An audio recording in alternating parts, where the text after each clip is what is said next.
feel-good Friday morning, a feel-good Friday, an opening day Friday, a Tom Seaver statue Friday unveiling at Citi Field, a Jackie Robinson Day Friday as well, a Yankee win last night. We will also talk about, I guess, when Boomer puts the screws into a player, that guy shows up as IKF did. We've got Keith Hernandez this morning at 8 a.m. joining us to talk about what the Mets did on their road trip and get you ready for opening day. And we're also giving away more Yankee tickets at 8:25 this morning. It's a jam-packed one. It's going to be a beautiful day.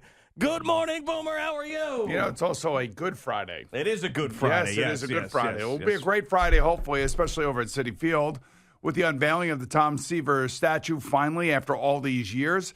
And then, of course, those guys coming home after what I would consider a really great road trip. And yes, Isaiah Kiner-Falefa went 3 for 3 last night. It was nice to see that. But more importantly I think for the Yankees, was the performance of Severino. Now, he got himself in a little trouble early on in the game, and there were guys all over the base paths. But, you know, some of it was his fault, some of it wasn't. But the thing that I saw was 99 miles an hour. Mm-hmm. That's what I saw. And, man, if he can get back to where he was when he was at the top of his game and he was the ace of the staff. Changes everything for the Yankees rotation. It sure does. And he was really, you know, it was interesting watching him last night because he had to fight through some really tough situations. He got through them. And like I said, he was throwing 99 miles an hour. So it looks like his arm, his shoulder, his elbow, everything's intact. And that was the guy that we saw, man, was it like 4 years ago now? It feels like that, yeah. More like 3, I think, now. But, I mean, they're pitching with confidence. I mean, that was the thing about him is, you know, whether he was healthy or not, you felt like he was lacking that for years. And last night, a ton of confidence. I mean, even after he hit Gurriel, you know, I'm thinking, oh, man, is he going to lose it now? And he starts barking back and forth with the Toronto dugout. But no, he just barreled down. It seemed to inspire him. He got even better. He was able to control himself after that. And it was a great performance. It's funny. I mean, that Toronto Blue Jays team is all or nothing, aren't they? You know, I mean, it feels like the Yankee team. Yeah, the Yankee team too. Well, yeah. I mean, they scored we 3 runs we hit last a lot night. of home runs. We either hit a lot of home runs or we strike out. Yeah, exactly. You got a lot of guys on that roster that are exactly that. But a very nice win for them and something that they needed. And it hasn't been it's not the same feel around the Yankees, the positivity that the Mets have had. But they haven't played poorly. I mean, they really it's not like they got off to a horrendous start. It's just that you didn't like the offseason. You didn't like the taste in your mouth after the Judge thing fell apart. And, you know, you don't know exactly what the ceiling is on this team. But I tell you, if there's guys that are on this roster that outperform what we expected, and Severino being one of them, then, you know, maybe this team does go where Brian Cashman thinks it can, and the fan base doesn't. I mean, well, we got a long way to go. And, of course. And I think that's what Isaiah Kiner-Falefa said after the game last night. You know, we got a long way to go. This is one game. But for him especially, offensively, it was a very important game. And one of the things as this thing starts to unfold is how comfortable is he going to get? I mean, that's always been an important position, obviously, since Jeter was manning it. And ever since then, they've always had somebody over there of some presence. Now, whether or not, you know, Gleyber Torres could play the position and ultimately be the offensive guy that we thought he was going to be, well, that didn't turn out to be that way. But so now you have a very little-known player who had his moment last night, which was good for him, especially going into this game. He was awful offensively. But, you know, I do think that the key for me, again, is like if Severino is like this, then that, like, it changes everything. It really does because, I mean, hitting 99 on the gun last night, and he was pinpointing a lot of his pitches. You know, the second inning wasn't his fault. There was a lot of weird, wacky crap that was happening there, but he got himself out of it. Yeah, absolutely. And that's the key. I mean, like, you want to see a pitcher of what he used to be kind of return to what you just said, having the confidence and be able to fight through something and walk off that mountain without giving up a run. That's got to be like a sight that Brian Cashman was praying to see. Yeah, I mean, you had a lot of guys that were contributing that really, you know, you don't expect to every single night, like IKF, like Trevino, like Michael King, who has to come in and clean up the Aroldis Chapman mess at the end of the game as he just, I mean, he has those nights where he just is lost. It's amazing. Like, I mean, I could probably make the case that, from Aroldis Chapman on his A game and Aroldis Chapman on his worst day, Edwin Diaz, I guess, is the same way. You can say this for a lot of closers, but like when Aroldis Chapman loses it, I mean, he loses it. Like, he was just, I mean, he put that game in jeopardy last night. I don't know because it was a 3-run lead. I don't know if it's got to be a 1-run lead for him to lock in. I don't know what it was.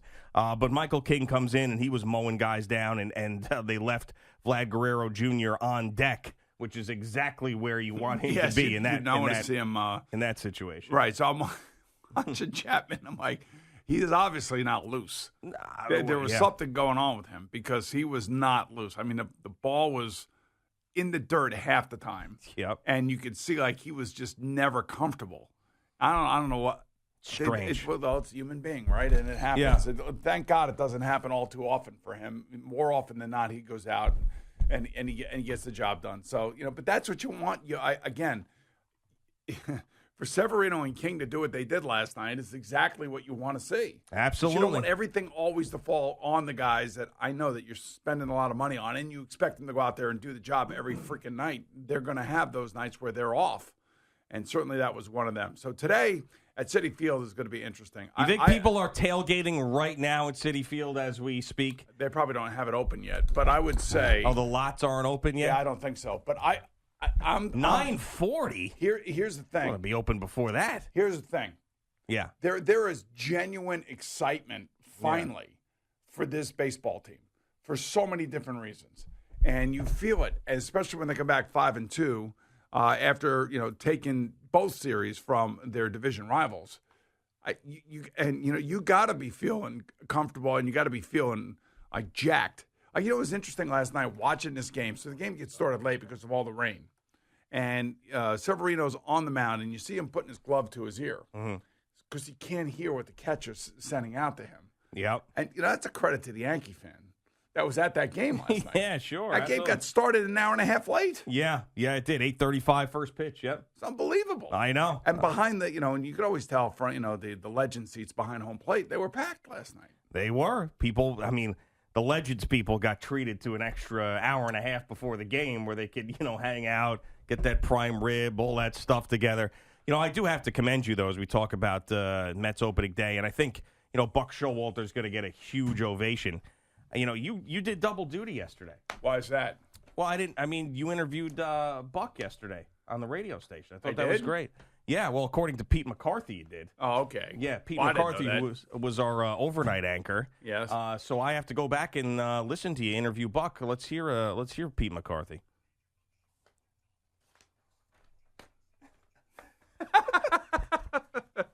Somebody better tell Pete McCarthy things have changed around here over the last 4 years, 5 years. Right. And then he also had another one where he was trying not to make the same mistake, but then made it worse.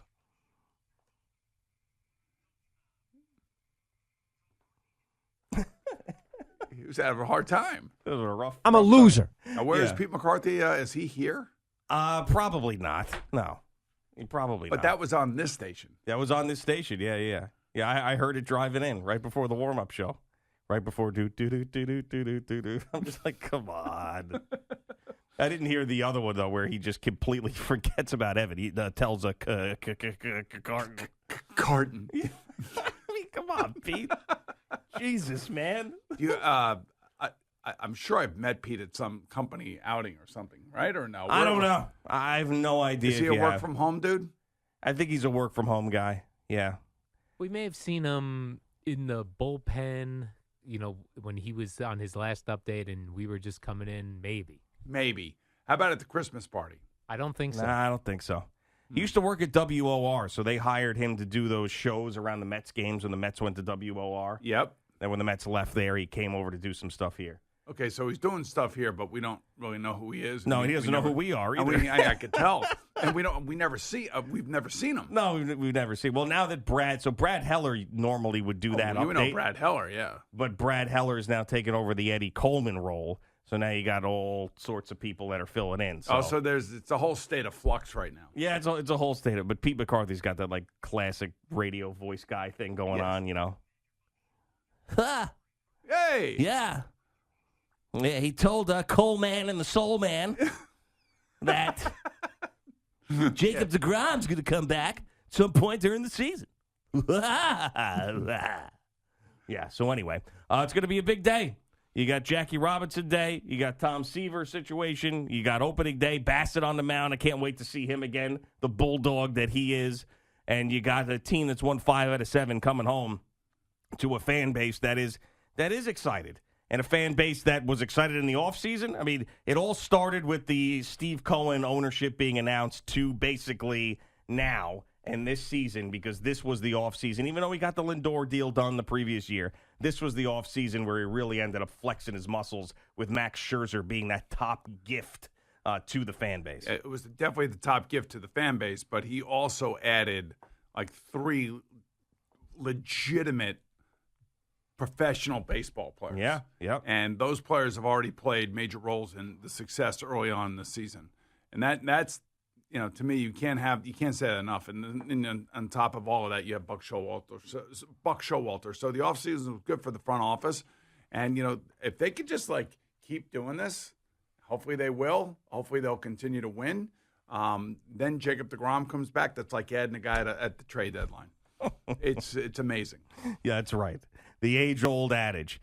Yeah, I mean, right now you don't feel like there's too much. I mean, it's fun. Baseball, it's up and down. It's a roller coaster. It's a long season. But as it stands right now, there's not a lot of things outside of deGrom with the way this team has played in those first 2 series that I'm that concerned about.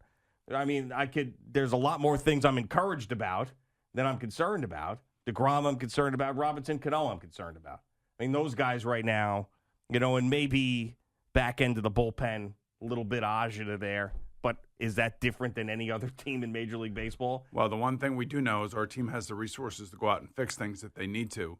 And, the other thing is that so Jake is now, 2 weeks into his no-throwing rehab. That's right. I had to be pure rest. Right, pure rest. Let some of the, inflammation kind of dissipate in the shoulder, and then he'll probably start ramping up throwing, I would think, in about 2 weeks.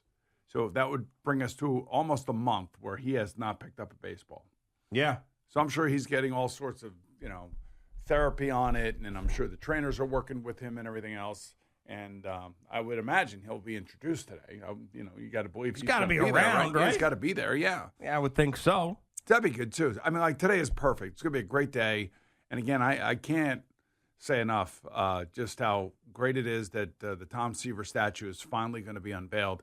And the fact that his wife, Nancy's going to be there, too, is great as well. I just wish Tom were alive to see this. I felt like he deserved to be a part of this and to see this. And, you think about all the great pitchers that have come through New York, and this guy stands above all of them.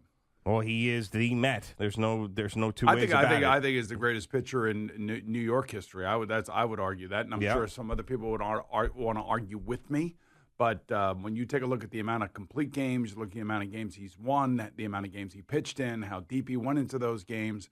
I mean, this is your typical, 60s, 70s pitcher who, is a throwback. And there's very few like him, if there are any like him at all today. Maybe I feel like maybe Max Scherzer may be a little like him because he seems to have that bulldog mentality and doesn't want to come out of games and wants to continue to pitch, much like Tom Seaver did when I was a kid. Will you shed a tear when it's unveiled today? No. You don't think so? No, you know Will what? It be a poignant moment for you? Sadness, but yet a big moment. The reason it's poignant is because he's not there. Yeah. That's the poignancy of the moment. That is the poignancy, yeah. That's the tinge of sadness. It is. That is in there.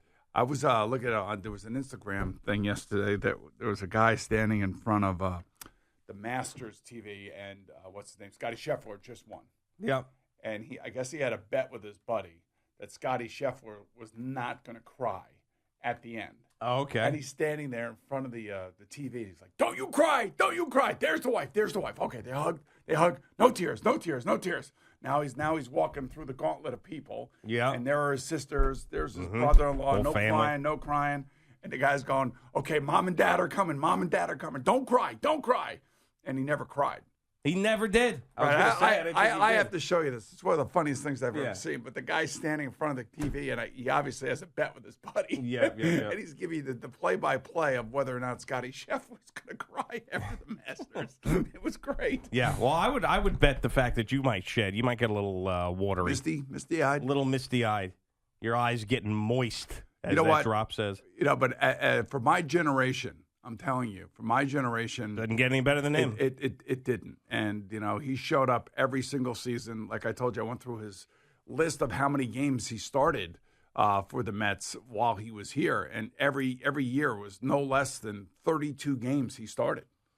Think about that. Amazing. I mean, there was no Jacob deGrom in and out. There was no Noah Syndergaard with a lat pull. No dark night with this thing and that thing. I mean, it was every single year he would show up and he'd go at least 32 starts.